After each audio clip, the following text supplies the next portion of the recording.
Nothing new for upcoming board meetings and topics.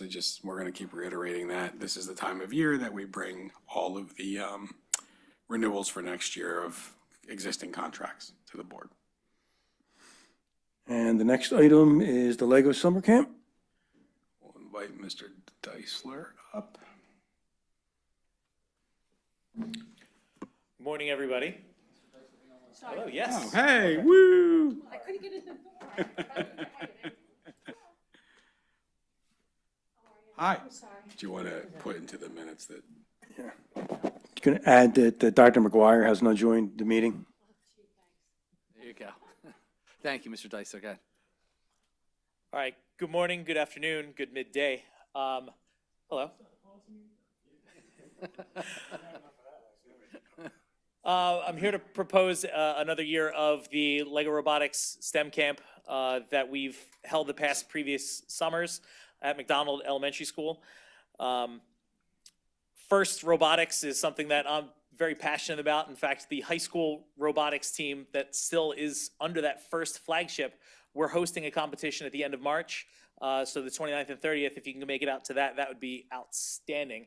The kids who do the Lego robotics, the hope is that they end up through that pipeline and into the high school doing that, the same robotic stuff. So aligning with our mission and our vision, our objective is our summer camp year 4 proposal. We want to give the kids that opportunity to learn, work with others, and develop those programming and engineering skills through the use of Lego education and the programmable hubs and all of the bricks that come with the engineering design process. Students learn best through the collaboration, that productive struggle, and the failing forward.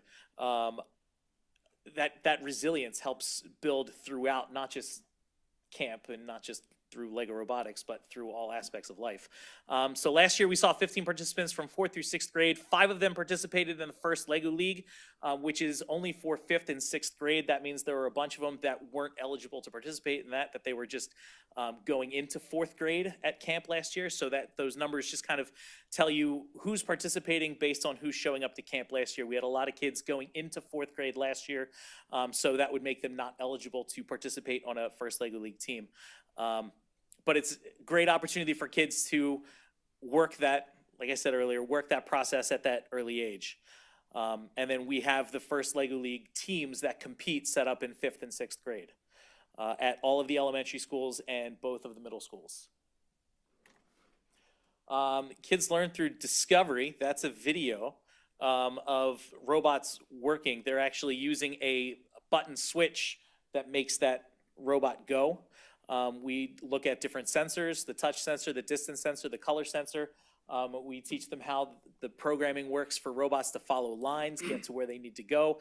There's so much math that's involved, because if your robot can move how far in 1 second, or 1 second is how many inches, how far do you need to go? What timing do you need to work with?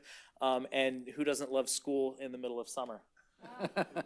So on this slideshow that the videos are there, that it just kind of presents itself. The kids they end up working in teams to actually solve a first Lego League challenge. So this is the game mat that we use every year. The theme and the design and the missions, they all change every year. So what I end up doing is recycling a previous game throughout the summer camp week. And then on the Thursdays, I invite all the parents to come in as a demonstration and have the kids kind of compete against each other, and they have fun with it. And I put them into that fun, intense pressure situation where they have to try and hope everything that they've learned throughout the week works. And everybody is successful in some way, shape, or form. And it's a great opportunity for them to showcase what it is that they've learned. We offer that opportunity for them to use the Lego Spike Prime platform. They design, they build, they program, they test, they modify. Dean Kamen is the founder of First Robotics.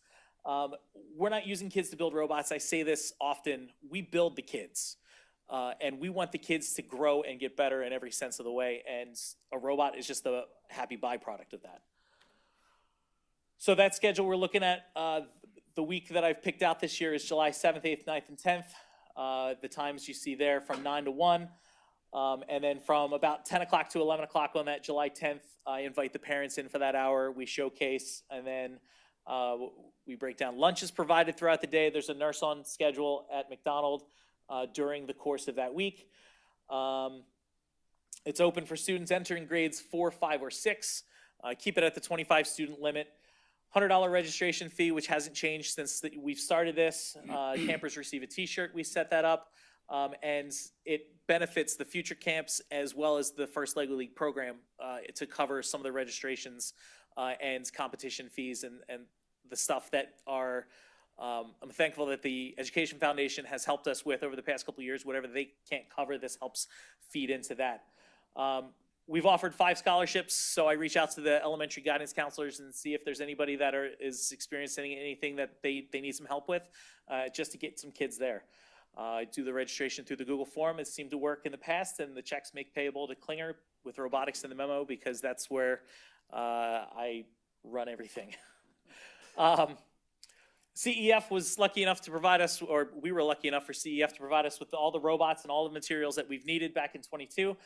We have everything. The district provides us with the iPads through the technology department. There's the only cost to the district is the facilitators, which Jen Taylor from Willowdale, who has been involved with First Robotics for as long as I've been here, she'll co-facilitate with me. And then I'm also going to bring in some high school volunteers to come and feedback, and because kids love listening to some of the older kids about their previous experiences and things. So it's put out the e-alert. I do the advertisements, sign-ups, and any emails can go through csdrobotics@centennialsd.org. That comes to me. Questions? Do you have a lot of students who apply for this? So last year we had 15. Right now it's hovered between 15 and 20 for the past couple of years, which is a great number for kids to collaborate and work one-on-one, and we get more personal with them and teach them more things with the smaller groups. The data that I keep shows that we have almost 150 kids participating in robotics throughout the district every year, and the numbers kind of feed into that, so that there's a need and a want for it. And I had a parent reach out to me in January asking when this week was going to be because her kid loved it so much last year. She wanted to make sure she got the right week. Now, did these kids, have you seen them move on to keep growing into the high school level? So this being year 4, I think next year should start to see some of those numbers creep up into the high school. So I haven't seen too many yet because we haven't expanded that growth of that. And I think the publication and being able to start earlier, I think I'm talking to you guys about a month earlier this year than I was last year, could play into how parents are signing their kids up as well. So are you here to convince us? Because you don't have to convince me. I've gone 5 hours away to watch my grandson's robotics. That's awesome. I have to take this off my most boring thing to watch. Well, you don't know what's going on. It's like, but they are so intense working as a Yep. team. Yep. And making sure this works, that works, and very careful and very together. Yep. And that's the whole piece. I mean, they've gone up to states in New York, so it's spread out. The other hope that I have in trying to build this out too is that you can find us on CSD, centennialsd.org/WT Robotics.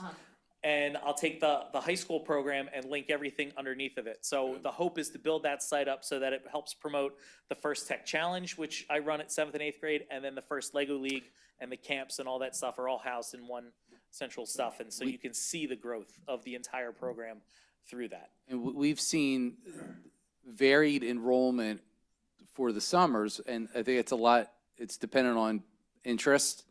It's dependent on what other camps are going on. And what we're hoping to do, as Mr. Deisler said, is bump up the timeline a little bit so we can get some advertising out a little bit earlier. This is year 4, I believe, for this.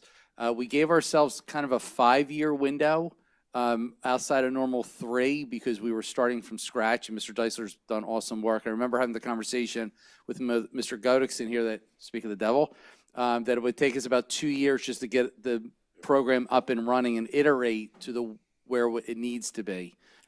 So just to see the success so far, and Mr. Dicer, I think you mentioned this before, but what's great about the camp is that anecdotally, it feeds the year with the different entrance fees and additional fees that the robotics team incurs sometimes during the year. So it's T-shirts, T-shirt. It's feeding itself a bit. It's so definitely helping in those regards. Thank you. And I just think that the main thing about it is the fact that I have parents reach out to me and ask, when is the camp this year? I think that is a really cool thing to keep in mind, that the parents want it too. Yeah, there's nothing about this that isn't great year after year. This thing's been fantastic, and moving kids up through the, 3 questions, 1 comment. Are we planning on bringing this to the full board as a quick presentation? we can if you'd like. Do you guys think that would be worth it?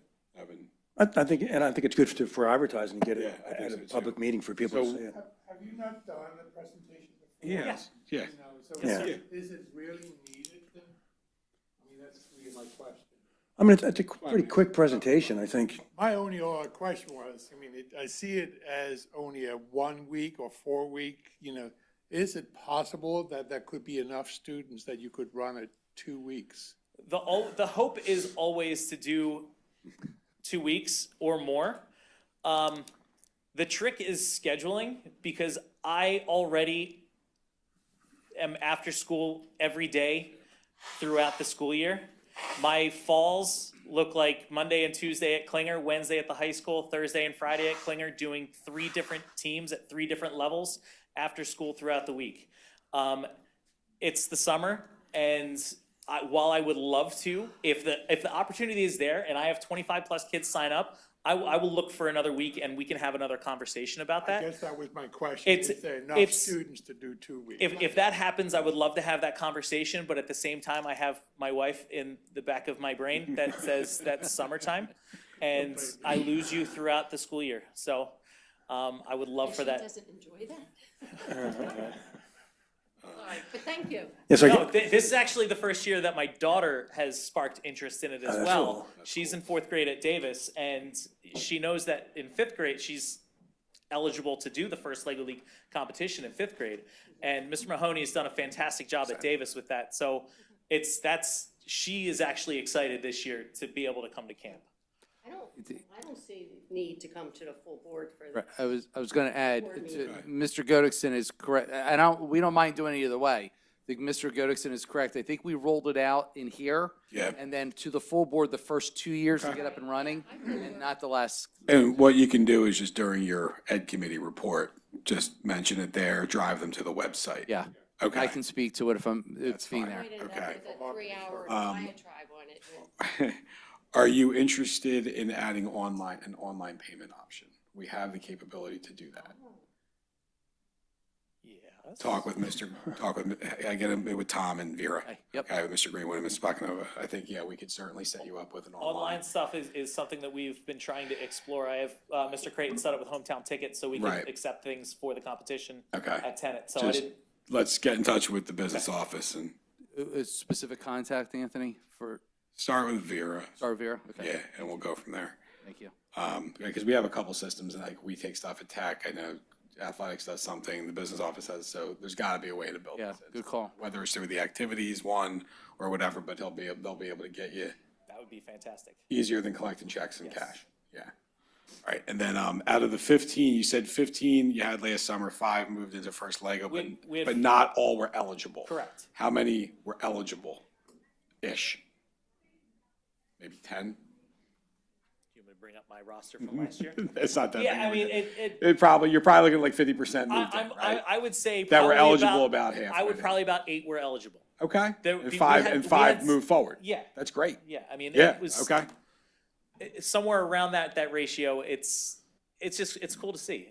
Yeah, that's over 50%, that's huge. Yeah. Yeah. I know Okay. that last year there were 10 kids that moved into FLL. I know that because I know the number, I was looking at the number specifically because the number participating went down, which means that the number of kids that weren't eligible to participate went up. Yeah. That's great. Okay. So this year, if those kids come back, that number should then Should go up because Yes. they'll all be eligible then. Yes. Yeah, that's So you great. do see a lot of repeat students year after year? They Yes. keep doing it year after year? Yep, So I've had repeats, is that 25 cap just due to logistics? yes. Right now. Right now, okay. just for staff and for the number of robots that I have. Okay. Ideally, your ratio is 1 robot for 2 students, which forces that collaboration aspect of it as well. So the number of robots that I have at 25, you're kind of pushing, I'm starting to get 3 kids on a robot, and there's always gonna be somebody that's hands-off once you add a third kid there. As it grows, we'll keep the conversation going. Yeah, look at maybe Thank you. multiple programs at different schools. Yeah. Thing's great. It's not an easy thing to be sitting in the stands watching competitions. So But if it's you cool. go to centennialsd.org/WT robotics, the high school game, I've added a page to the website of how do you play? Yep. And what are all the points and the video of how it that's works cool. and Oh, all of that. Oh, So, it's over now. I'll wait till next year. Thank, In the baseball. no, March 29th and 30th, from Right, out to coming William up. Tennant. Yeah, check it out. Coming up. We're hosting. thank you, Mr. Deisler. Thanks. Thank you, everybody. Do you want to go back to the opening items and reapprove everything from the start? Yeah, so Mr. Godikson has joined the meeting, which gives us a quorum, so we're going to have to go back to approval of the minutes and approval of the agenda. We skipped those. Second? Okay, so all in favor of approving the minutes? Aye, Aye. Approval of the agenda? Aye. aye, All in favor? Aye. Approved. I'm sorry. You're good? So now we are on to the recommendations. Do you want anything pulled? What's that? Do you want anything pulled? I just have a couple of questions on,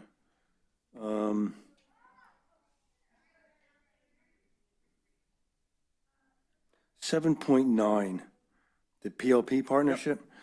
Does that, because that's a pretty good chunk of change, does It that is. fulfill the PD requirements for the students? Yeah. I mean, For the teachers. For the teachers? Yeah, we have, that's pretty much all we do at this point. Okay, so that gives them, this will give them. This will, all their- PD will come credits along they with need. some of the new programs. Okay, So like when we get the new science stuff, PD will come along with that, not at an extra cost, it'll be part of that cost that we're budgeting for. But this covers the bulk of induction. So new teachers as well as some ongoing credits that we need, we do through this. Along with, as you guys know, we've been doing climate and culture work the past couple of years with the buildings. This year, we moved the work with PLP into the building, so the principals are leading building-based think tanks. So working with their staff on how do I improve climate and culture in the building, and so that's the work we'd like to continue in next year. And it's really, this is really one of only, I think, we have this for PD, and then we have like a general amount for like 10 or 15 grand that we're putting in the budget, and that's it. Because we've done so much turnaround training with our coaches and our specialists and our teacher leaders, we're not spending as much. I think I'm sharing in this week's, and Dr. Bennett alluded to it last night, for CVLA alone, we were spending about $40,000 a year out of PD money to train our teachers how to digitize. Our coaches do that now, so it doesn't cost us anything. So we're saving $39,000 a year now. So this is one of the last things left that we still need to partner with an outside group on. But yes, it helps with induction, new teachers, and ongoing PD requirements. and it covers PD for the whole teaching staff. Everybody in the buildings get touched through the think tanks, yep. Okay. One other question about that.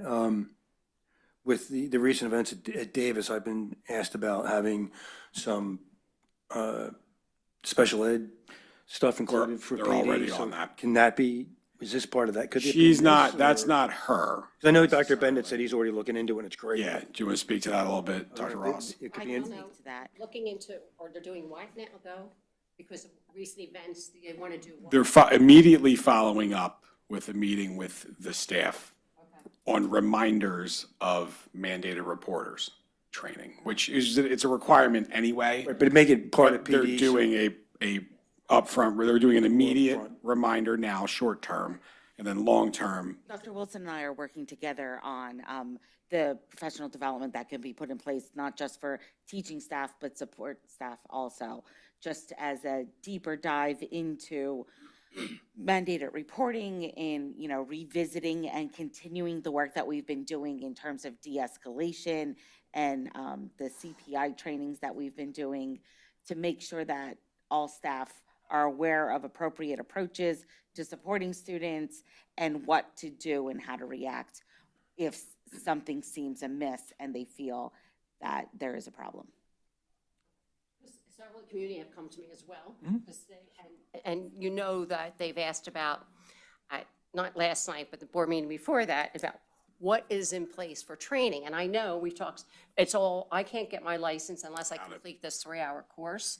And I know, teachers as well.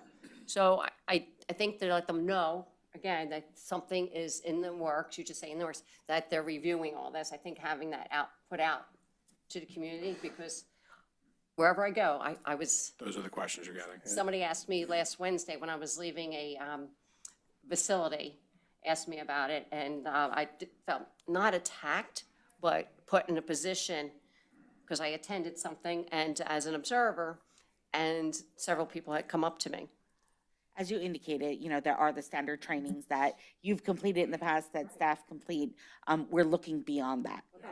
So what I'm getting at is then we can do this enough on our own that we don't need to have PLP take it up. There's enough. Yeah, that's not PLP's thing. Okay, that's what I was That getting at. PLP is the brain science, learning, culture, it's a different topic. Okay, that's what I was getting at. No, If we need can to handle do the it, other now would stuff be the time to ourselves. ask about it, but Right. You got it. We will handle that through. That's other- great. Our own CPI trainers or? Yes, we have trained the trainers. Train the trainers for in-house. CPI as well. I think our conversation really was around, you know, Kathleen, as you know, Dr. McGuire, like, we have to do the online stuff to get a job and to keep our certs. But the value of doing some in-person touch points throughout the year, I think is what we talked about as potential follow-up of, you know, they're gonna be doing a big faculty meeting at Davis in the coming week. The to review. restraint piece being taught at that time. So that's a different That's- topic. So I that want was to, a question as well. We're keeping those Clear. very different. Very That's okay. So we utilize an approach called CPI, which is Crisis Prevention Institute, I Right. believe. And so, intervention, thank you. So you're looking at that de-escalation piece and how to support a student before any physical supports might be needed. And so we do have in-house trainers, and we're looking to expand the number of trainers that we have looking into the future. But even this year, since I've gotten here, we've been having monthly trainings for staff members across the district. All right, because that was brought up as well. So just to clarify, 3 different topics, right? You've got CPI training, right, which is the restraint training happening currently. We've got the goal for next year and through this year into next year is to build on top of the mandated reporter training that is required per our certifications to build in something more, right? As Dr. Ross said, she's working with Dr. Wilson. And then we've got the educational side, PLP, the teaching, the learning, the brain science, and the climate and culture in the building. Okay, so those are sort of the 3 buckets. Any of the other curriculum-based stuff will come with any of the programs we have. It'll come with our coaches. All of the digital and online stuff at this point is coming through our coaches. So it's no extra cost to the district. This was actually saving $39,000 a year at this point. Okay? Good. That was just some things that was brought up. That's fine. So hopefully that clarifies the 3 buckets we're working on. Like, yep. Oh, well, I was, why Mark called, you know, I was sitting there looking at the library books, you know, and all of that.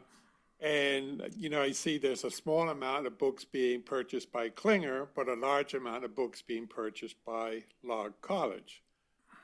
And they're all different books, and none of them are the same. So why is there such a difference and no similarities between what's being purchased for? 2 different schools, you get different students and different needs. And it could depend on what they already have in their library from previous purchases. They make their own choice. Yes. It also comes Like- down to their budgets. They're nearing the end of the year. Some have This time of purchased year, more yes. upfront versus, Oh, Log and some wait a little bit longer. Yes, right now, for example, 'cause I just saw Miss Banshee today at William Tennant. She's sitting on a stockpile, ready for her always and we love her for this, but our end of the year, She waits till the end. yeah, she waits till the end of the year. Others She's- purchased earlier. They hold their money Check for until the end. circulation and stuff. Wow, Yeah. it's like, that's like your Christmas. No, that's fine. They did, Well, and remember, some of them will follow what the kids are reading. right. Right? So kids at Klinger might be reading certain series or genres more than Log, so that's what they'll purchase versus the other. They watch, they monitor circulation for the year. This is also the time of the year that we're doing our own renewals, whether it's digital licenses of materials, resources, curriculum changes.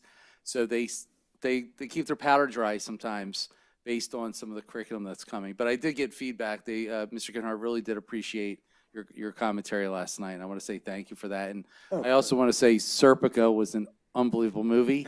Yeah, yes, it was. And I'll even go Pacino, so right? far, if I could take a minute. Al Pacino was robbed the Oscar. There you go. Oh, you Oh, guys. great movie. It's great. Great The book movie. is- The 74 was The Sting. You remember the movie The Sting with Robert Redford and Redford. Paul Newman? And it cleaned out on the awards. However, Al Pacino lost to Jack Lemmon, who I love dearly, for a movie called Save the Tiger, which was a commercial flop.